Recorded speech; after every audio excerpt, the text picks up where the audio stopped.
Okay, so imagine this situation, maybe you've been in this situation, where you're outside and you overhear people talking, having a conversation, maybe it's over the phone or in real life. And they're speaking a different language. And they're giving you judgy looks, they're giving you the side eye, and then you think to yourself in this moment, oh my God, I can understand the language they're speaking. And she did not just say that about me. This happens to be one of the things that's an advantage about being an immigrant. 4 years ago, my dad casually called me on the phone, and he said, hold on, I forgot to switch the side, I'm sorry. But he called me on the phone casually and said, hey, do you want to move to the United States of America? Now, what do you do when you get a call like that? But I, in that moment, didn't know what to think, because that meant I had to uproot my life in India, 13 years, leave behind everything I've known, to come to a country I didn't know much about. After a lot of stalling, I gave it thought. And my mother, being my mother and wanting the best for me, she insisted that I move to this country to complete my higher education because she knew how good the colleges were over here. Brave 13-year-old me decided that that was the best for my development, and I decided to move to the US. And I moved here 2019, freshman year of high school, peak teenage hormones, thousands of miles away from the only home I know, leaving my family and my mom behind. I was terrified, but I didn't let that fear engulf me. I turned it into excitement and intriguement to see what I can do with myself in this country, this land of vast opportunities.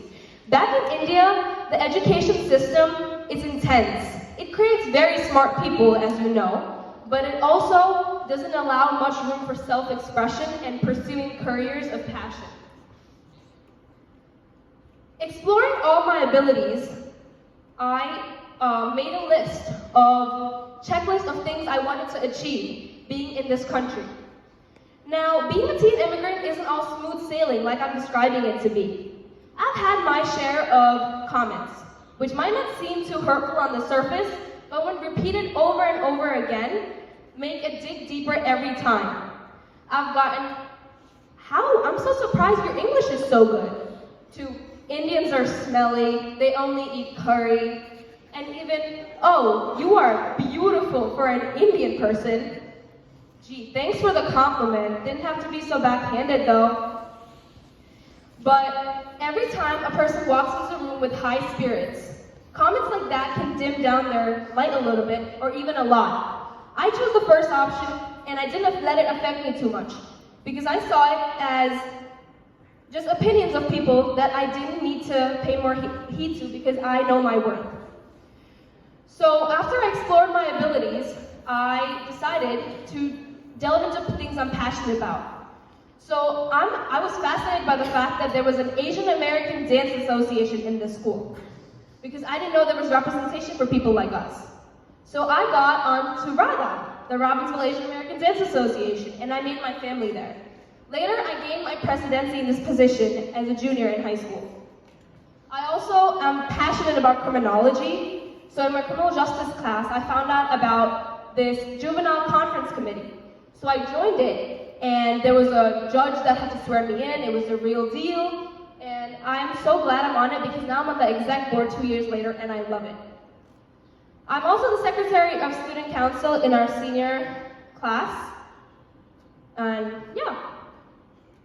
Going back to those stereotypes, there's a lot of, again, like I said, comments that can get to you, but it made me learn how to embrace my culture and be myself.